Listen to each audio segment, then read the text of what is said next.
Praise the Lord. Dear brothers and sisters, ఎలా ఉన్నారు? దేవుని కృపలో క్షేమంగా ఉన్నారని భావిస్తున్నాను. ఈరోజు కూడా మనం యోబు గ్రంథం నుండి మరికొన్ని వర్సెస్ నేర్చుకుందాము. జోబ్ చాప్టర్ 23 verse 10 చూద్దాం first. But he knows the way that I take. When he has tried me, I shall come out as gold. నేను నడుచు మార్గము ఆయనకు తెలియను.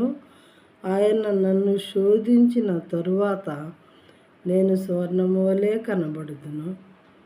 మరి యోబు గారు ఆయన మీద ఆయనకి చాలా కాన్ఫిడెన్స్ ఉంది. ఆయన హోలీ వేలోనే నడుస్తున్నాను అని, పరిశుద్ధంగా జీవిస్తున్నాను అని. అందుకని ఈ మాటలు తన్నోడు తను చెప్పగలిగారనమాట. నేను నడిచే మార్గం అంతా కూడా దేవునికి తెలుసు. మరి ఆయన నన్ను శోధించిన తర్వాత ఆయనకు తెలుస్తుంది, నేను శుద్ధ సువర్ణం లాగా కనిపిస్తాను, ప్యూర్ గోల్డ్ లాగా ఆయన దృష్టిలో ఉంటాను అని చెప్పి ఆయన ఈ మాటలు చెప్తున్నారు. నీవు నేను ఎలా ఉన్నాం, మన ప్రవర్తన ఎలా ఉంది, మనం ఈ మాటలు చెప్పగలమా? ఎవరికి వాళ్ళమే ఆలోచించుకోవాలి.